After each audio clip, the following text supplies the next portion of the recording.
Suspek utama pembunuhan Bil Kayong dihadapkan ke Mahkamah Majistret Miri.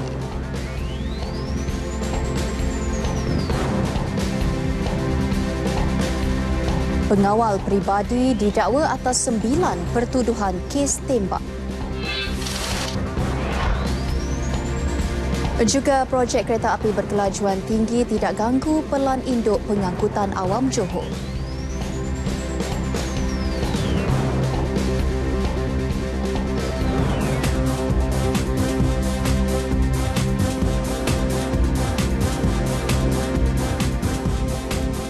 Assalamualaikum, salam sejahtera. Ini N5 edisi Rabu 14 Disember 2016. Saya Farhatul Asyati Osman. Seperti biasa, N5 juga akan berlintas langsung ke negeri-negeri. Dimulakan dengan Sabah bersama Jovinia Jim Lajim. Kemudian kita akan ke Sarawak bersama Nur Jauna Abdullah. Lintas langsung kemudiannya akan ke Perak bersama Muhammad Nasrik, Muhammad Nisyara dan diakhirkan dengan Muhammad Shah Hashim langsung dari Perlis. Terus kekal bersama N5.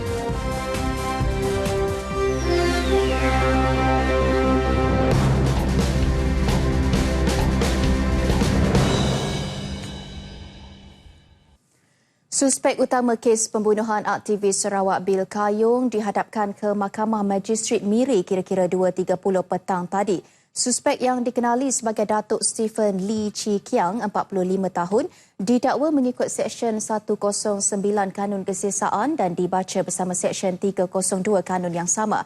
Sabit kesalahan boleh dihukum mati mandatori.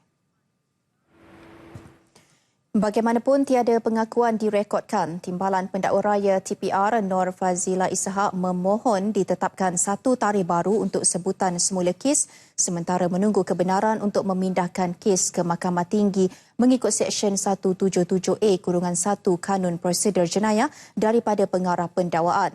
Majistret Zuraini Ali Musa membenarkan permohonan itu dan menetapkan 30 Disember ini untuk sebutan lanjut kes. Manakala tertuduh diperintah supaya ditahan di penjara pusat Miri sementara menunggu tarikh tersebut. Berdasarkan pertuduhan kes, tertuduh bersama-sama Lee Chang Lun, 37 tahun, Chin Wui Chung, 50 dan seorang lagi yang masih bebas telah bersubahat mengupah Muhammad Fitri Pauzi, 29 tahun untuk membunuh Bil Kayong. Penahanan suspek disahkan oleh Pesuruhjaya Polis Sarawak Datuk Mazlan Mansor. Suspek ditahan di Putian dekat wilayah Fujian, China. Suspek Datuk Stephen Lee Chi Kiang ditahan Kementerian Keselamatan Awam China semasa dalam perjalanan pulang ke Malaysia. Suspek telah diiringi Ketua Pasukan Khas diketuai Ketua Jabatan Siasatan Jenayah IPK Sarawak, Datuk Dev Kumar. Pada 21 Jun lalu, Setiausaha PKR Miri Bil Kayong ditembak mati di persimpangan Lutong Miri dalam kereta menggunakan sejenis senapang patah. Setakat ini, beberapa individu telah ditahan di seluruh Sarawak berhubung kes pembunuhan berprofil tinggi. Sementara itu, Ketua Polis Negara Tan Sri Khalid Abu Bakar turut mengucapkan tahniah kepada Jabatan Siasatan Jenayah JSJ Sarawak berikutan penahanan suspek utama pembunuhan Bil Kayong. Menerusi catatannya di laman Twitter, Tan Sri Khalid mengucapkan syabas kepada pasukan JSJ Sarawak dan PDRM atas kejayaan mengesan dan menangkap perancang utama kes pembunuhan itu. Pengawal peribadi yang menembak majikannya di Lebuhraya Tun Dr. Lim Chong Yu, Pulau Pinang 1 Disember lalu berdepan 9 pertuduhan di 3 mahkamah berasingan di Georgetown, Pulau Pinang pagi tadi. Jaafar Khalid, 37 tahun menghadapi 3 tuduhan atas kesalahan membunuh dan 5 kesalahan percubaan membunuh dan 1 pertuduhan menyebabkan kecederaan menggunakan senjata berbahaya. Di Mahkamah Majistret, tertuduh didakwa membunuh Datuk Ong Tek Kuong, 32 tahun, seorang individu lain, Choi Hon Min, 32 tahun dan seorang pembekal bunga M. Sentil 38 tahun. Bagaimanapun tiada pengakuan direkodkan. Tertuduh juga didakwa menembak belakang kepala Ong, menembak 2 kali pada bahu kiri dan peha kanan Choi, manakala Sentil dicederakan menggunakan senjata Glock 19 Gen di bahu kiri pada 1 Disember antara pukul 7.15 petang hingga 7.30 malam disusur keluar Jambatan Pulau Pinang di Lebuhraya Tun Dr. Lim Chong Yu. Bagi kesalahan itu, tertuduh didakwa di bawah Seksyen 302 Kanun Kesesaan. Majistret Muhammad Amin Syahul Hamid menetapkan 16 Januari depan untuk sebutan semula kes bagi mengemukakan laporan kimia. Sementara itu, di Mahkamah Session, tertuduh mengaku bersalah atas kesalahan cuba membunuh K. Arivarni, 33 tahun, Nurul Huda Abdul Aziz, 38 tahun, Lui Hong Bun, 56 tahun dan Muhammad Amirul Amin Muhammad Amir, 28 tahun dan Puoh Bijo, 32 tahun di tempat dan masa yang sama. Bagi kesalahan itu, tertuduh didakwa di bawah Seksyen 307 Kanun Kesesaan. Di mahkamah lain, tertuduh turut mengaku mencederakan Lim Bun Leng, 32 tahun dengan memukul kepala mangsa menggunakan pistol yang sama di tempat dan masa yang sama. Bagi kesalahan ini, tertuduh didakwa mengikut Seksyen 324 Kanun Kesesaan. Kes dikendalikan Timbalan Pendakwa Raya Nurul Fatin Husin dan Nurul Huda Idris, manakala tertuduh tidak diwakili peguam. Hakim Mahkamah Session Irwan Suainbon dan Majistret Sharifah Izura Said Mansur berkata keterangan tertuduh tidak direkodkan di mahkamah masing-masing dan tertuduh diarah dihantar ke Hospital Bahagia Tanjung Rambutan Perak bagi pemantauan pakar psikiatri selama sebulan. Permohonan semakan Datuk Seri Anwar Ibrahim untuk mengenepikan sabitan dan hukuman kes liwat yang dihadapinya ditolak Mahkamah Persekutuan. Serentak dengan keputusan sebulat suara panel 5 hakim Mahkamah Tertinggi Negara diketuai Hakim Besar Malaya Tan Sri Zulkifli Ahmad Makinuddin, Datuk Seri Anwar kekal di penjara 5 tahun kerana meliwat Muhammad Saiful Bukhari Azlan. Setakat ini, Datuk Seri Anwar telah menjalani hukuman penjara setahun 10 bulan. Keputusan sebulat suara itu dibuat selepas mendengar penghujahan kedua-dua pihak pada 12 Oktober lalu. Hakim Tan Sri Zulkifli ketika membacakan penghakiman antara lain menyatakan permohonan tiada merit dan tidak sempurna yang membolehkan mahkamah menggunakan budi bicara menyemak keputusan itu. Pasukan pendakwaan diketuai Ketua Bahagian Perbicaraan dan Rayuan Datuk Ahmad Kamal Mat Syahid. Datuk Seri Anwar, 69 tahun, diwakili pasukan peguam bela diketuai Datuk Seri Gopal Sri Ram. Datuk Seri Anwar didakwa meliwat Muhammad Saiful, 31 tahun, di unit 1151 Kondominium Desa Damansara di Jalan Setia Kasih, Bukit Damansara di Ibu Negara pada 26 Jun 2008. Mahkamah Tinggi Johor Bahru menjatuhkan hukuman kepada sepasang kekasih, hukuman gantung sampai mati kerana mengedar dadah. P. Krishnan Murthy dan S. Gayatri didapati mengedar dadah di sebuah apartmen di Larkin Perdana Johor Bahru 2 tahun lalu. Hakim Datuk Muhammad Sofian Abdul Razak membuat keputusan itu selepas pihak pembelaan gagal menimbulkan sebarang keraguan pada akhir kes pembelaan. Krishnan Murthy dan Gayatri dituduh melakukan kesalahan mengedar dadah berbahaya campuran seberat 272.14 gram selain dadah jenis metafetamin seberat 112.96 gram pada 25 Mei 2014. Mereka didakwa mengikut Seksyen 39B-1-A Akta Dadah Berbahaya 1952 dan boleh dihukum mengikut Seksyen 39B-2 Akta sama dan dibaca bersama Seksyen 34 Kanun Kesesaan. Pendakwaan dikendalikan Timbalan Pendakwa Raya Norafiah Saini manakala kedua-dua tertuduh diwakili peguam Muhammad Fazali Ali Muhammad Ghazali dan Arif Aizuddin Masrum. 5 lelaki dihadapkan ke Mahkamah Magistrate Trafik Johor Bahru kerana pelbagai pertuduhan berkaitan pengangkutan awam. 4 daripadanya mengaku salah selepas pertuduhan dibacakan di hadapan Magistrate Salina Omar. Tertuduh A. Rahman Senan 61 tahun, S. Ramachandram 57 tahun dan Abdul Kadir Abdullah 67 tahun dituduh atas kesalahan sama menggunakan kenderaan persendirian menawarkan perkhidmatan awam tanpa lesen pengendalian yang sah. Mereka didenda RM1,000 setiap seorang kerana didapati bersalah melakukan kesalahan itu dari 15 Ogos hingga 28 Oktober lalu mengikut Seksyen 16-5 dan Seksyen 80-4 Akta Pengangkutan Awam Darat 2010. Kenderaan mereka turut dilucut hak. Seorang lagi tertuduh Jemain Rahmat 47 tahun tidak mengaku salah atas tuduhan sama dan mahkamah menetapkan 15 Januari depan untuk sebutan semula kes. Majistret Salina Omar turut menjatuhkan hukuman denda RM1,000 kepada A. Rahman dan RM500 kepada R. Salvadoraj 44 tahun kerana melakukan khidmat ulat teksi antara 22 Oktober hingga 15 November lalu di hentian teksi Larkin dan JB Sentral. Pertuduhan mengikut Seksyen 205-1 Akta Pengangkutan Awam Darat. Seorang pekerja kilang kelapa sawit warga Nepal dihadapkan ke Mahkamah Majistret Teluk Intan atas tuduhan membunuh seorang pemandu lori awal bulan ini. Suruj Dev Sahteli, 32 tahun, didakwa membunuh R. Haritas, 34 tahun, di rumah mangsa di Kampung Mutiara Batu 10, Jalan Hutan Melintang pada 2.30 pagi 2 Disember lepas. Suspek yang telah 10 tahun menetap di negara ini dan fasih berbahasa Melayu hanya mengangguk faham ketika pertuduhan dibacakan di hadapan Majistret Intan Nurul Farina Zainal Abidin. Namun tiada pengakuan direkodkan. Dia didakwa mengikut Seksyen 302 Kanun Kesesaan yang membawa hukuman gantung sampai mati jika sabit kesalahan. Intan Farina kemudiannya menetapkan 13 Januari 2017 sebagai tarikh sebutan semula kes.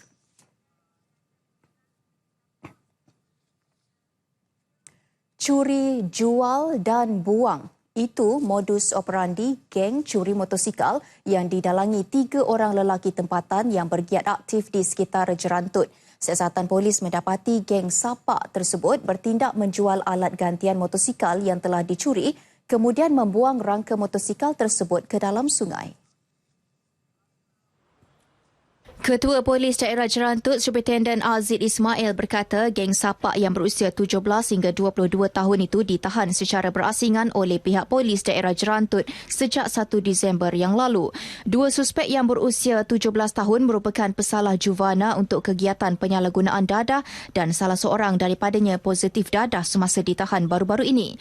Tambahnya lagi, hasil tangkapan tersebut, pihak polis juga berjaya menemui beberapa buah rangka motosikal yang telah dicampak oleh geng sapak ke dalam sungai bagi menghapuskan bukti kegiatan mencuri mereka tersebut.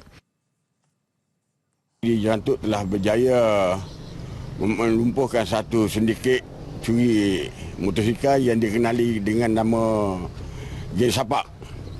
Setelah siasatan dibuat, pihak kami telah berjaya mengesan 5 buah motosikal yang dicuri di daerah Jerantut dan 1 motosikal di daerah Bera.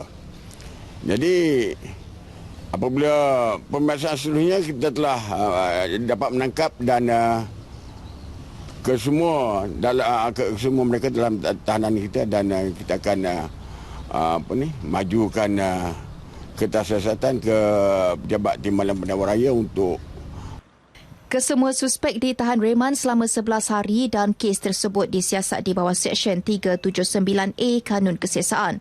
Statistik kes kecurian motosikal yang dilaporkan di Ibu Pejabat Polis Daerah Jerantut sejak Januari hingga awal Disember mencatatkan 55 kes dengan 21 darinya berjaya diselesaikan.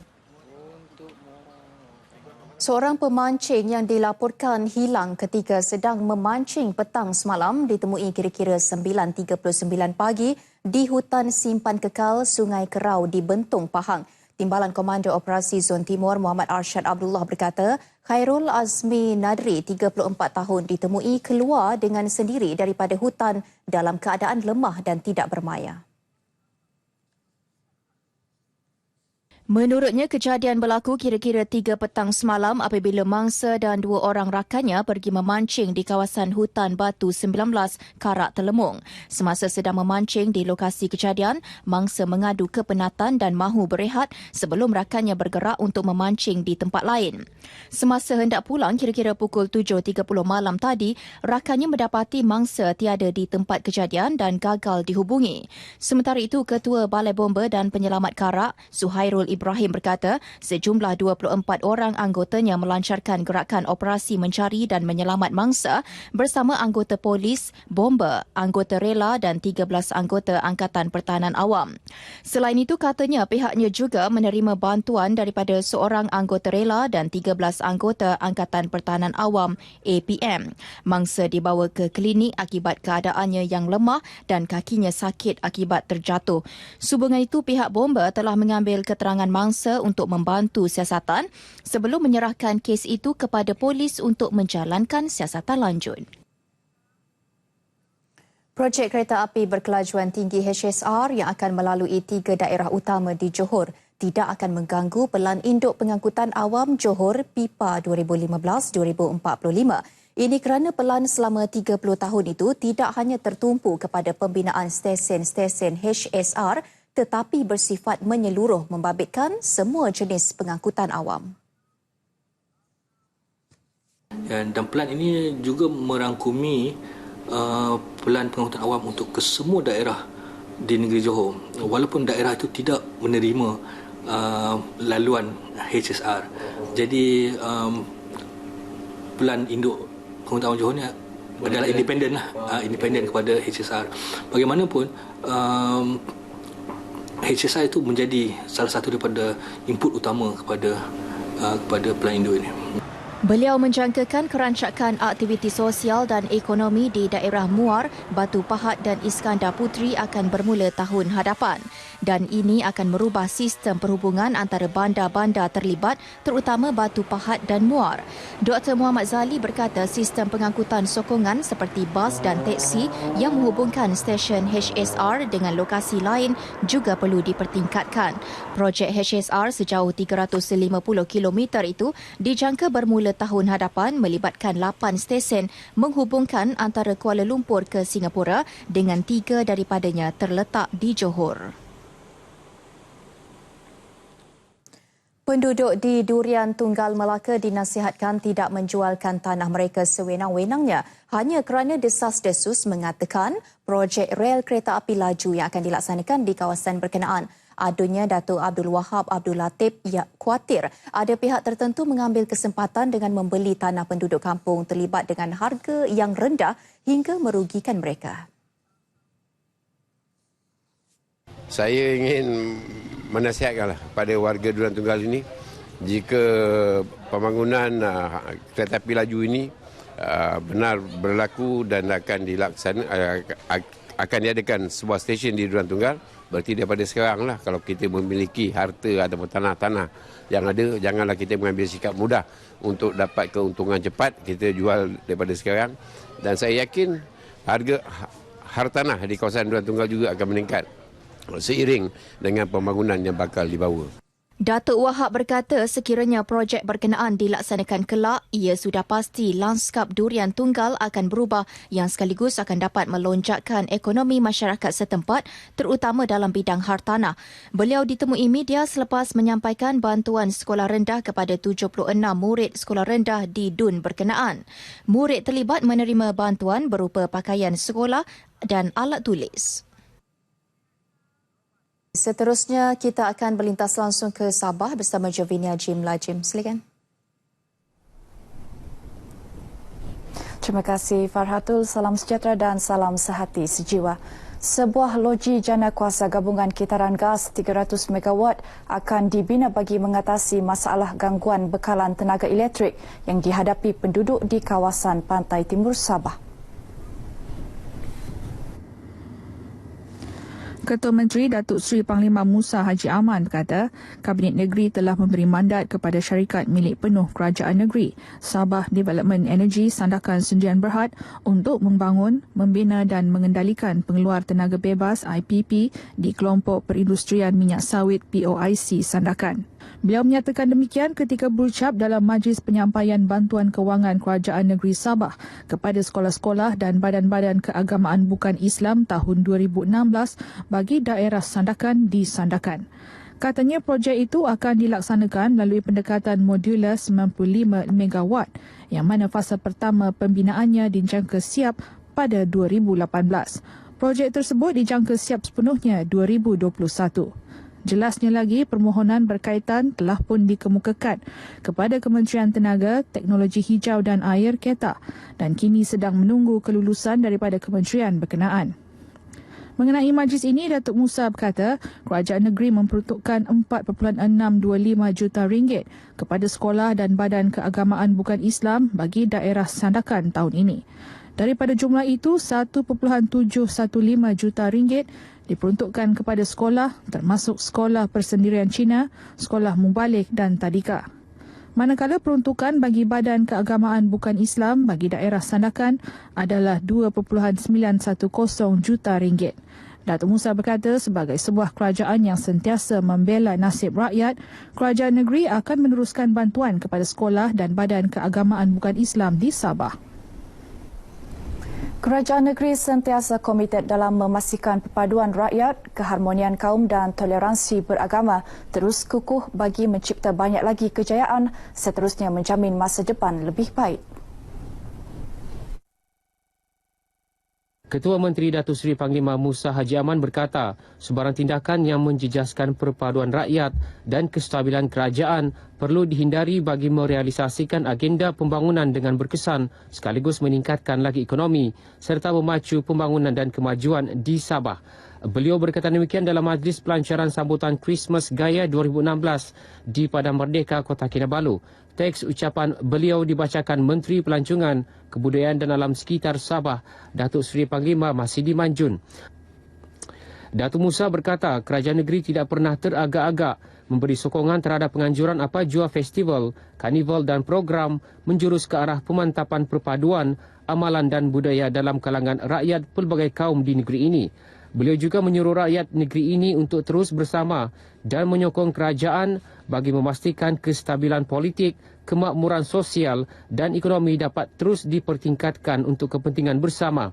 Datuk Musa berkata, kerajaan negeri menghargai komitmen untuk menganjurkan program ini setiap tahun. Beliau percaya kepelbagaian kaum perlu dijadikan teras untuk rakyat saling mengenali, bersatu padu, bekerjasama dan seterusnya mewujudkan satu bangsa Malaysia yang cemerlang. Festival kali ke-12 anjuran Dewan Bandaraya Kota Kinabalu DBKK dengan kerjasama Majlis Gereja-Gereja Sabah ini dimeriahkan dengan pelbagai persembahan pentas seperti tarian tradisi dan choir selain tarikan utama pokok Christmas, sumbangan YTL Communication, Sdn Bhd YTL.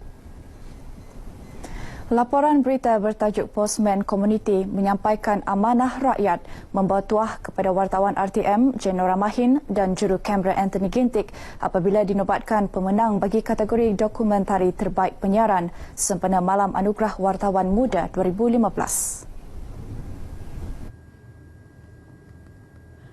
Kemenangan ini membolehkan Jenora membawa pulang hadiah wang tunai RM2,500 beserta sijil dan trofi. Naib Johan disandang Rita Aloysius Malik juga dari RTM Sabah, manakala tempat ketiga Gloria Jaimes daripada TV3. Mereka masing-masing membawa pulang wang tunai RM1,500 dan RM1,000 beserta sijil. Anugerah disampaikan Pengarah Yayasan Sabah Datuk Sapawi Haji Ahmad, turut hadir Ketua Pengarah Jabatan Penerangan Datuk Ibrahim Abdul Rahman dan Pemangku Pengarah Penerangan Sabah Yunus Saprin. Turut disampaikan pemenang bagi kategori Rencana Bahasa Inggeris, Rencana Bahasa Malaysia dan kategori foto terbaik. Terdahulu dalam ucapannya, Datuk Sapawi mengingatkan pengamal media khususnya di negeri ini tidak mengejar publicity dan menjual maklumat tidak tepat untuk tatapan pembaca. Katanya bidang kewartawanan diakui penting dalam pembinaan negara bangsa. Bagaimanapun, hasil penulisan berita yang tidak sahih mampu mencetuskan pergolakan dan meruntuhkan ketamadunan. Datuk Sapawi yang juga Exco Penerangan Negeri berharap para wartawan di Sabah sentiasa melihat sesuatu isu secara komprehensif, adil, mengambil kira kepentingan umum dan bukan daripada sudut sensasi.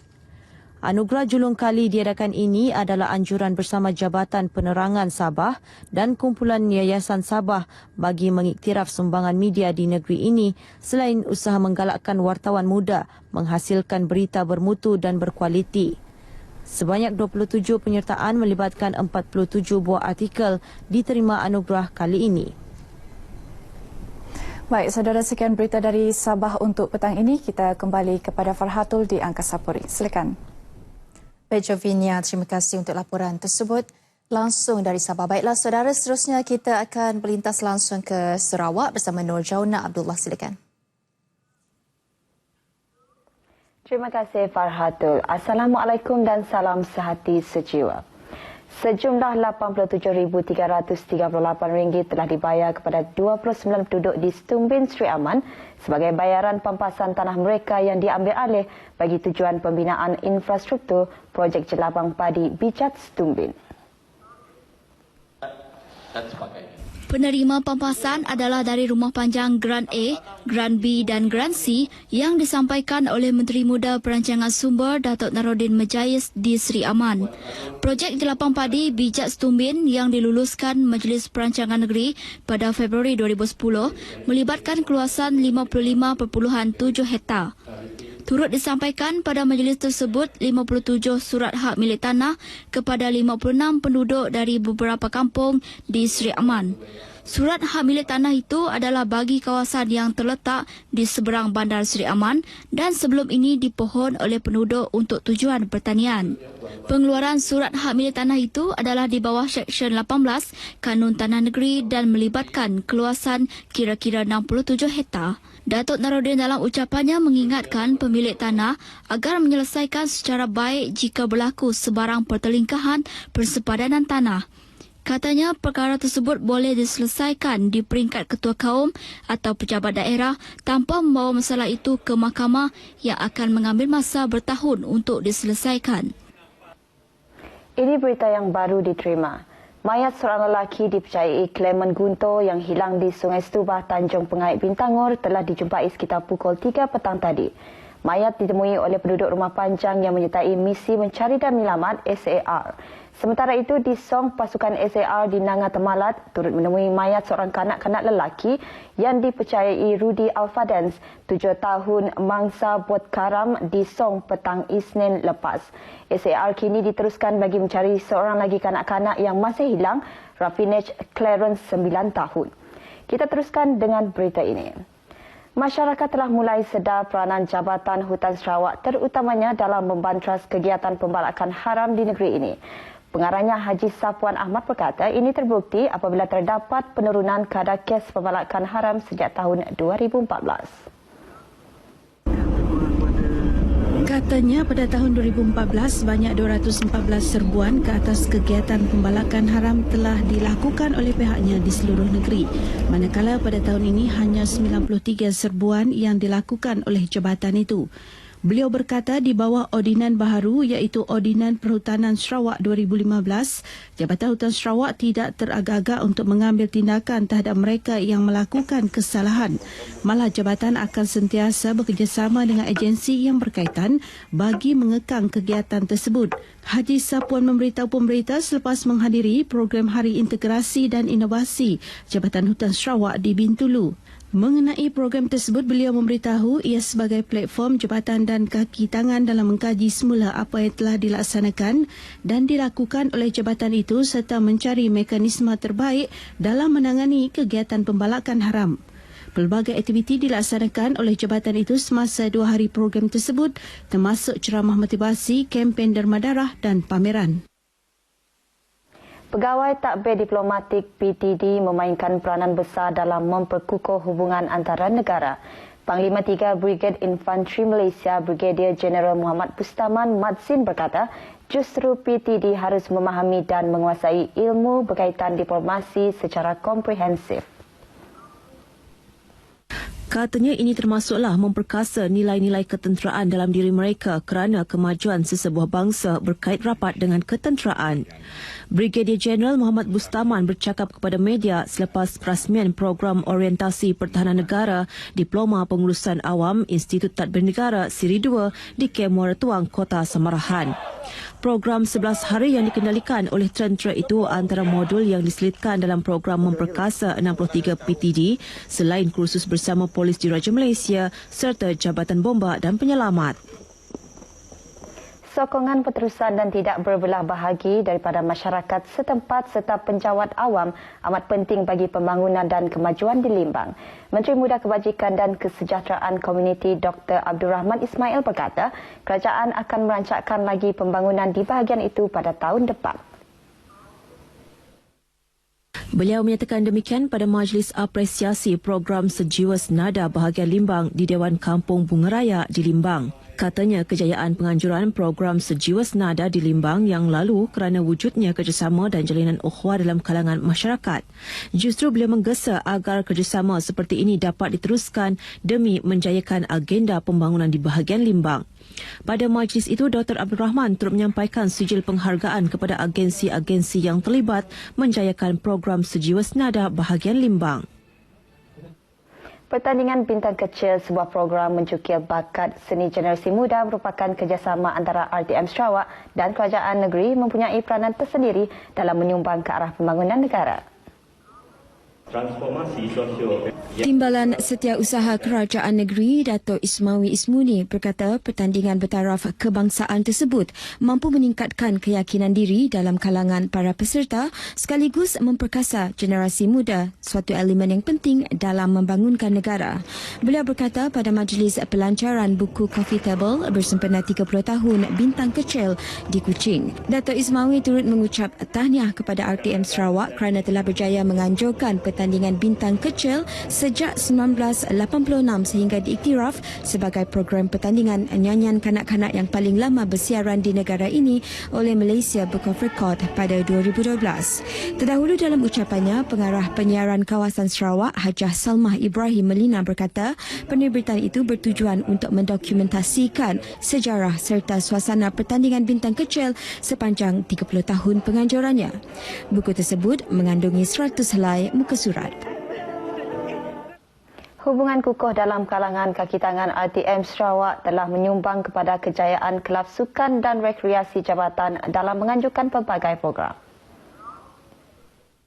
Pengarah Penyiaran Kawasan Sarawak Hajah Salma Ibrahim Melina memberitahu ini memudahkan pihak ahli jawatan kuasa kelab merancang dan melaksanakan pelbagai aktiviti untuk manfaat ahli-ahlinya.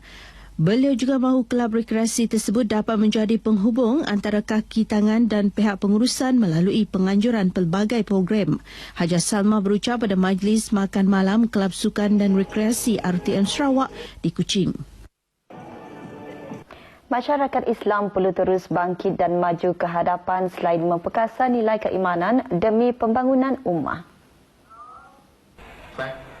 Demikian ditegaskan oleh Menteri Perancangan Sumber dan Alam Sekitar 2, Dato' Amar Awang Tengah Liasan semasa berucap pada majlis sambutan Maulidur Rasul peringkat daerah lawas di Taman Awam Lawas. Sebanyak 50 kontijen yang merangkumi jabatan dan agensi kerajaan, Badan Berkanun, Pertubuhan, Persatuan J3K, NGO, surau, masjid, sekolah, madrasah dan syarikat menyertai perarakan tersebut membabitkan peserta seramai 5,000 orang. Perarakan itu menyaksikan Kastam Diraja Malaysia Lawas dinobat Johan bagi kategori jabatan atau agensi kerajaan dan Badan Berkanun, manakala Masjid Kampung Muslim Kuala Lawas bagi kategori surau dan masjid. Syarikat wawasan pula memenangi kategori sekolah atau madrasah dan syarikat. Setakat ini dahulu sumbangan berita dari Sarawak untuk Lintas Langsung N5 petang ini. Berita seterusnya kembali bersama Farhal di Angkasa Puri. Baik, Nur Jauna Abdullah, terima kasih. Kewujudan rumah-rumah rakit bersebelahan rumah penduduk di Kampung Paya Garuk di Jerantut Pahang pastinya mencuri perhatian sesiapa sahaja, khususnya orang luar yang melalui kampung tersebut.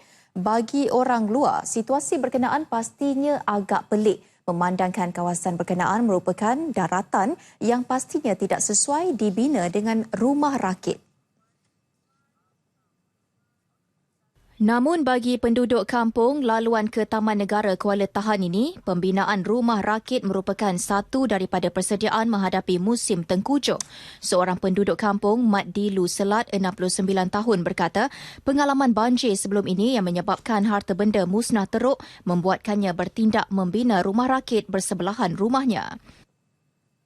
Kalau berlaku banjir, jadi sinilah rakit inilah tempat barang-barang saya yang perlu dibawa tu.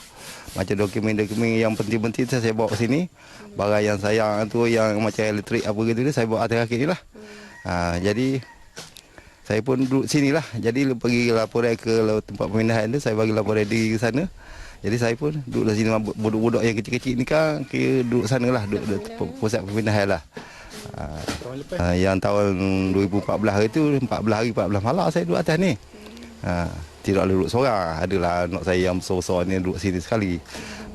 Jadi tahun ni untuk bersiap? Tahun ni untuk bersiap sedia. Jadi takut-takut jadi banjir ni. Setakat ini, Mat Dilu telah membina 2 rumah rakit yang dapat menampung barangan berharganya sekiranya rumahnya terjejas banjir. Rumah rakit yang dibina dalam tempoh 2 minggu setiap satu itu memerlukan kos kira-kira RM2,000 khususnya untuk membeli 25 tong air dan juga atap zinc. Sementara itu, Ahli Jawatan Kuasa Kemajuan dan Keselamatan Kampung JKKK Jerantut Ferry Muhammad Ramli Jaafar berkata, pembinaan rumah rakit bersebelahan rumah penduduk di Kampung Paya Garuk telah giat dilakukan penduduk sejak bulan lalu. Ada di antara penduduk-penduduk di sini telah bersedia sepenuhnya lah. Seperti mana yang kita lihat pada hari ini, dia orang telah mempersiapkan rakit, rumah rakit, orang panggil rumah rakit. Mana rumah rakit ni kegunaan dia untuk memindahkan barang di atas rakit tersebut lah. Mana kalau ada banjir ni, barang-barang yang penting contoh almari, peti ais, kita akan masuk ke dalam rakit ni lah untuk keselamatan barang tersebut. Setakat ini, 6 rumah rakit telah siap dibina penduduk dan dijangka jumlahnya akan bertambah selepas ini. Usaha kerajaan negeri memanfaatkan kedatangan pelancong Cina, itu antara paparan dari Perak. Langsung dari studio berita RTM di Ipoh bersama-sama Muhammad Nazrik Muhammad Nisyarah. Silakan Nazrik. Terima kasih Farhatul di Studio 3. Assalamualaikum dan salam sejahtera. 200,000 pelancong dari China disasarkan berkunjung ke negeri ini sempena Tahun Melawat Perak TMP 2017. Sasaran itu dibuat berdasarkan perbincangan antara penggiat industri pelancongan di Perak dan di China. Exco Pelancongan Negeri Datuk Noli Ashilin Muhammad Razi berkata, kerajaan negeri bersama pihak swasta mengatur strategi untuk menarik lebih ramai pelancong dari negara tembok besar itu. Kerajaan pusat pun telah membuat pengumuman untuk mensasarkan sebanyak 4 juta pelancong Cina bagi tahun depan. Jadi selaras dengan usaha tersebut, saya percaya negeri Perak juga akan dapat orang kata memanfaatkan usaha-usaha yang dijalankan oleh pihak pusat, di mana kita boleh meneroka beberapa peluang baru seperti membawa penerbangan secara menerus ke negeri Perak daripada China. Beliau ditemui media selepas merasmikan program Ipoh Shenzhen and Guangzhou Business to Business di Ipoh. Program 2 hari itu mengumpulkan 22 penggiat industri pelancongan dari Shenzhen dan Guangzhou, China yang bertujuan mempromosi produk pelancongan di Perak. Pada masa sama, kerajaan negeri giat memastikan Perak kekal mencatat kehadiran pelancong domestik tertinggi di negara ini. Paling terbaru, Perak membawa 70 pemandu pelancong berlesen dari Kuala Lumpur, Selangor dan Johor bagi meneroka lokasi pelancongan menarik. Bulatan Aman Jaya di Meru Raya Ipoh, satu lagi tarikan baharu buat rakyat di negeri ini. Sejak dibuka pada 25 November lalu, kawasan rekreasi yang berkonsepkan eco-friendly itu semakin menjadi tumpuan orang ramai, khususnya golongan muda, untuk beriadah. Projek Perbadanan Kemajuan Negeri Perak PKNP itu membabitkan kawasan seluas 18 ekar dan menjadikannya bulatan terbesar di Perak. Hari ini baru pertama kali sampai kat sini, memang tengok ramai sangat orang, memang terkejut lah.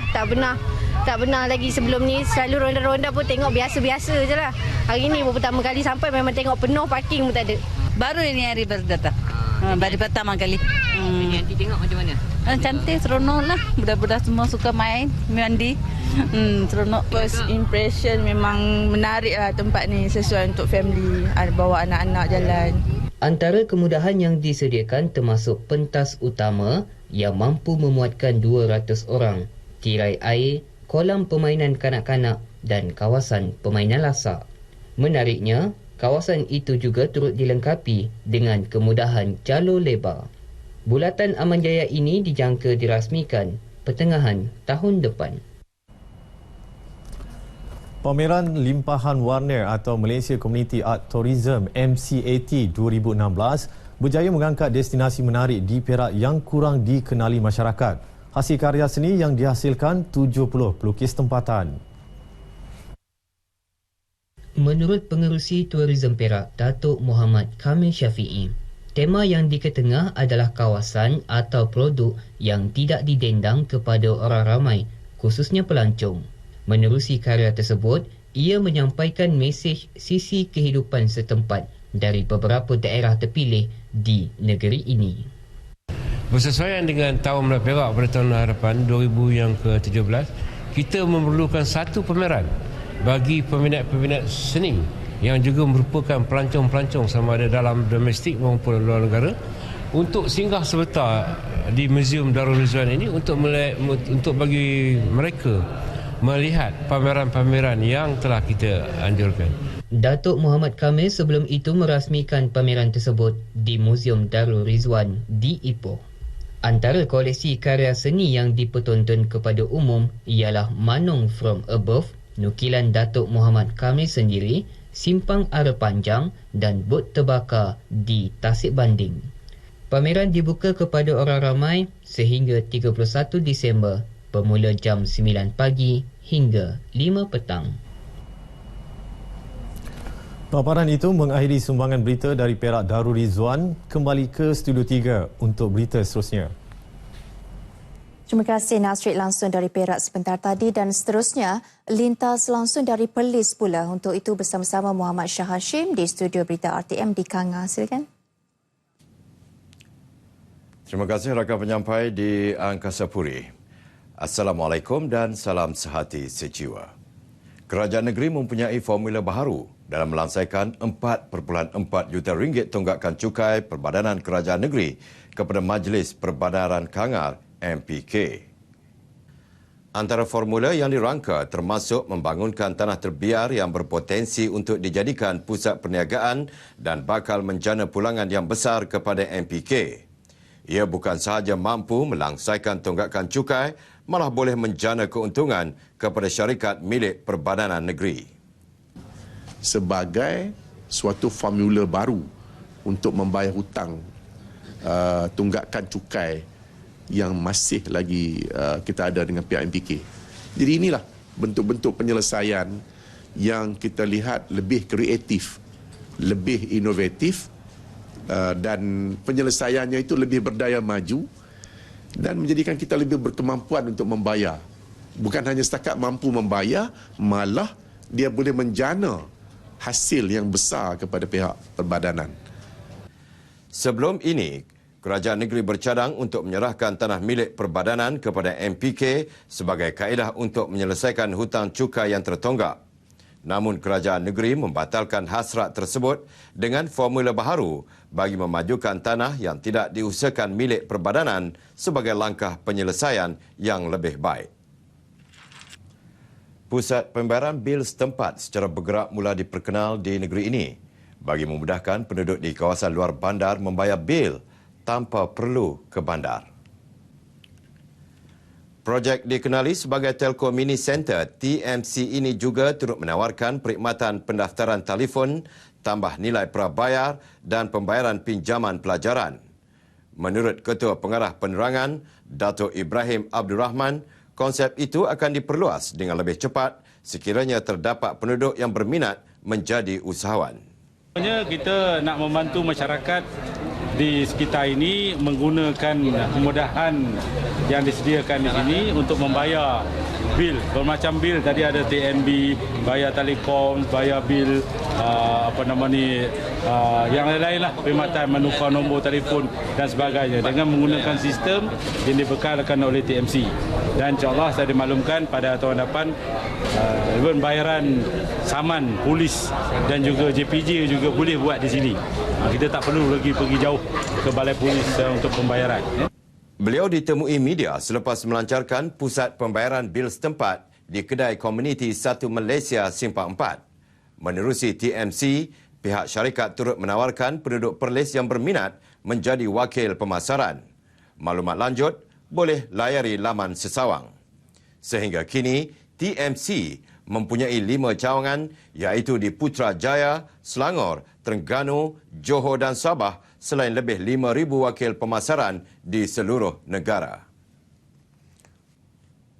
Menjadi orang kurang upaya, OKU, setelah sebelah kakinya cacat akibat kemalangan jalan raya, namun itu bukan alasan buat Kumaran Marimutu menjadi usahawan yang berjaya dan membantu golongan lain yang kurang berkemampuan.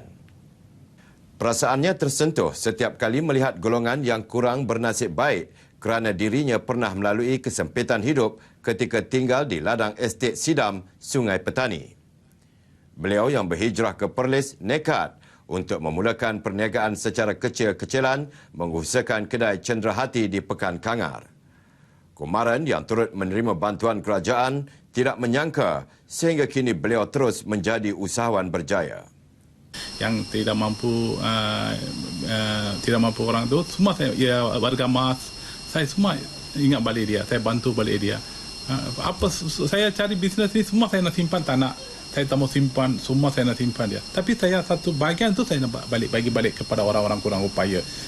Apa dia perlukan, saya bagi dia. Ada sekolah pendidikan ada sekolah Tugu Sulaiman, Datuk Jabatan, ada sekolah menengah Sanglang. Saya bantu, tiap-tiap tahun saya bantu dia orang. Semua pendapatan tu kita tak mau simpan.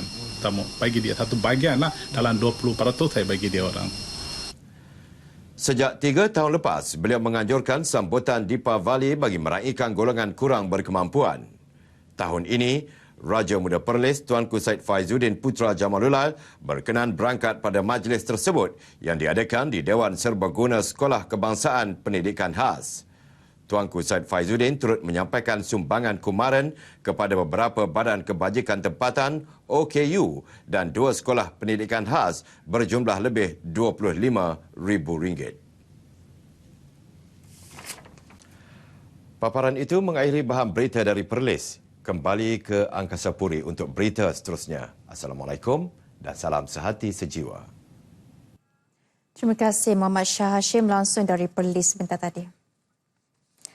Penaung Persatuan Bola Sepak Negeri Johor PBNJ Tunku Ismail Sultan Ibrahim menetapkan beberapa misi bagi memulihkan imej bola sepak negara menerusi peningkatan standard pertandingan Liga Malaysia dan prestasi pasukan kebangsaan. Menurut Tunku Ismail, antara misi yang perlu diberi perhatian ialah dengan meningkatkan dan memperbaiki berkenaan bajet setiap pasukan yang bertanding menerusi hak penyiaran di samping meningkatkan integriti dan kualiti bola sepak negara. Jadi misi yang pertama adalah untuk meningkatkan dan memperbaiki berkenaan bajet setiap pasukan yang bertanding. Kerana kita tidak boleh macam seolah-olahnya tak terima dengan kenyataan yang masalah tersebut, masalah paling besar dalam bola sepak negara ini adalah broadcasting rights. Jikalau kita dapat kurangkan beban pasukan-pasukan yang bertanding ni semua, klub-klub dan ahli gabungan, saya rasa bagus kerana kita tak hanya bukan saja, memang patut kita mengharapkan sponsor, tetapi apa yang penting pun tulang belakang adalah broadcasting right, macam mana negara-negara yang maju di luar negara. Beliau berkata demikian kepada media selepas mengadakan pertemuan dengan ahli-ahli gabungan bola sepak yang dihadiri oleh wakil-wakil Persatuan Bola Sepak Negeri di Bandar Hilir, Melaka. Hadir sama ahli jawatankuasa eksekutif FAM yang juga timbalan Presiden Persatuan Bola Sepak Melaka United, Datuk Muhammad Yusof Mahadi dan Presiden Persatuan Jurulatih Bola Sepak Malaysia PJBM B. Satinaden. Sementara itu, ketika ditanya media mengenai keputusan beliau untuk menduduki kerusi nombor 1 Badan Induk Bola Sepak Negara FAM, Tunku Ismail menyerahkannya kepada ahli gabungan. Buat satu statement yang manakala saya kata saya tak interested dengan jawatan tersebut. Apapun, saya serahkan kepada bilik ahli gabungan. Tetapi apa yang mustahak adalah, niat yang pertama adalah untuk membangunkan, pulihkan balik bola sepak, industri bola sepak tanah air, dan juga naikkan standard kita punya league and competition. Dan yang terakhir sekali adalah kenaan dengan performance of the national team. Baik, seterusnya untuk mengetahui laporan cuaca semasa, kita ke Met Malaysia bersama pegawainya Nur Farhah. Silakan. Baik, terima kasih rakan setugas di Angkasa Puri. Assalamualaikum dan salam mesra. Masih lagi bersama saya Farah Halim dari Met Malaysia untuk laporan tinjauan cuaca terkini pada petang ini. Seperti biasa, kita mulakan info cuaca terkini dengan melihat paparan carta angin. Corak tiupan angin kini masih lagi didominasi dari arah timur laut dan kemudian beralih menjadi arah barat laut ke Semenanjung Malaysia dan Sabah dan Sarawak dengan kelajuan yang agak sederhana sekitar 20 ke 40 km sejam. Seterusnya kita beralih ke paparan imej gema radar untuk melihat tinjauan cuaca dengan lebih terperinci. Hujan berseribut petir kini sedang berlaku di hampir keseluruhan tempat di sekitar pantai barat Semenanjung Malaysia dan Met Malaysia menjangkakan hujan berseribut petir ini akan berakhir menjelang awal malam nanti. Met Malaysia juga menjangkakan tiada hujan di kebanyakan negeri di Semenanjung Malaysia untuk malam nanti. Seterusnya kita beralih ke negeri Sabah dan Sarawak. Di negeri Sabah pula cuaca amat baik pada ketika ini kecuali hujan berseribut petir berlaku di sekitar bahagian Sandakan. Dan Met Malaysia menjangkakan hujan akan berterusan di bahagian terbabit termasuklah di bahagian pantai barat dan juga bahagian Tawau negeri Sabah. Manakala di negeri Sarawak pula hujan hanya berlaku di sekitar bahagian Mukah dan juga Sibu dan dijangkakan akan berterusan bagi bahagian terbabit. Dan Met Malaysia juga menjangkakan hujan akan mula masuk di sekitar bahagian pedalaman negeri Sarawak. Sekian saja info cuaca terkini untuk petang ini. Sebelum berpisah, kita lihat tinjauan cuaca bagi bandar-bandar utama di seluruh Malaysia untuk keesokan hari. Saya Farah Halim. Assalamualaikum.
Menghargai peranan wanita sebagai isteri dan ibu mendorong sebuah restoran di ibu negara menawarkan sesuatu yang istimewa kepada golongan ini, khusus untuk ibu hamil. Selama sebulan, mereka boleh menikmati hidangan makanan percuma di restoran ANZ.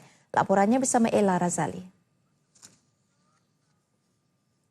Kempen makanan percuma buat wanita hamil ini bermula sejak 1 Disember dan berakhir hujung bulan ini. Pemilik restoran Asyik Ali Muhammad Iqbal berkata, idea untuk memberi makanan percuma kepada ibu hamil itu tercetus setelah menyedari mereka memerlukan makanan berkhasiat dan mencukupi untuk memastikan kandungan mereka sihat. Beliau juga sedar dengan kadar minimum harga makanan sekarang, sekitar 6 hingga 8 ringgit sehari, tidak semua wanita hamil mampu mendapatkan makanan berkhasiat dan mencukupi. Dia terpaksa mengurangkan perbelanjaan makanan oleh kerana perbelanjaan lain. Jadi apabila saya lihat mereka, apa yang mereka buat, ibu-ibu mengandung dekat sini, dia beli buah dekat sana dengan kadar RM1. So dia alaskan begitu saja. Usaha murni yang dijalankan beliau menjadi perbualan ramai dan viral di media sosial. Wanita hamil dibenarkan merasai seberapa banyak makanan yang mereka mahu. Antara menu yang disediakan termasuk makanan panas dan makanan barat. Bagi wanita, kempen yang dianjurkan ini satu penghargaan buat kaum mereka. Inisiatif macam ni baguslah buat untuk ibu mengandung sebab kadang-kadang bila ibu-ibu yang diorang ni memerlukan bajet, dia dah ada anak, especially kalau dah ada 2-3 anak. So bajet diorang perlukan tu macam banyak kosnya. So macam dia dah bagi makanan percuma macam ni membantu diorang lah dari segi kos, dari segi bila perasaan mengidam datang tapi tak mampu nak datang makan kat restoran ni. I rasa ini satu langkah yang kebajikan yang sangat bagus. Bersempena dengan kempen ini, restoran ANZ yang biasanya dibuka dari Isnin hingga Sabtu, kini dilanjutkan operasinya 7 hari seminggu. Bermula dari jam 7.30 pagi hingga 8 malam sehingga hujung bulan ini. Rezeki adalah milik Allah Subhanahu Wa Taala. Tidak semua rezeki pendapatan yang kita terima adalah milik kita sendiri. Rezeki yang diagihkan oleh pemilik restoran ANZ ini kepada para ibu yang mengandung merupakan satu aktiviti kebajikan yang membantu kepada mereka yang memerlukan. Jarang sekali kebajikan seperti ini kita dengari. Saya Ella Razali melaporkan untuk RTM.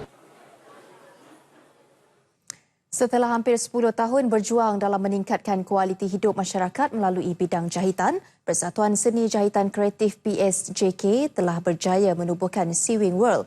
Sewing World merupakan sebuah galeri seni jahitan yang pertama di Asia yang ditubuhkan untuk memberikan ilmu, kemahiran dan peluang kepada masyarakat menceburi bidang keusahawanan bagi meningkatkan kualiti dan kesejahteraan keluarga. Laporannya bersama Syamira Sufri. Sewing World diwujudkan hasil sinergi beberapa agensi antaranya Pusat Latihan Kraftangan Apple, Koperasi Dagang Seni Malaysia KDSM, Moswell Sendang Berhad dan Yayasan Inovatif Moswell YIM. Ia disertai pelbagai lapisan masyarakat yang terdiri daripada golongan wanita, ibu tunggal, suri rumah, belia, OKU serta pesara. Produk buatan tangan yang dihasilkan terdiri daripada pelbagai jenis antaranya beg tangan, pemegang kunci, pakaian dan perhiasan rumah. Perasmian Sewing World disempurnakan oleh penaung PSJK Tunku Puan Pahang Tunku Hajah Azizah Aminah Maimunah Iskandariah Al-Mutawakil Allah Sultan Iskandar Al-Haj. Dalam titah perasmiannya, Tunku Puan Pahang menyatakan hasratnya untuk melihat Sewing World dapat memberi kesan positif dalam membangunkan ekonomi masyarakat dalam pelbagai bidang. Sementara itu, pengerusi PSJK, Madam Fuli Chai God Lee berkata bahawa Sewing World merupakan platform untuk masyarakat mendapatkan idea, kemahiran dan mengubah persepsi terhadap dunia jahitan.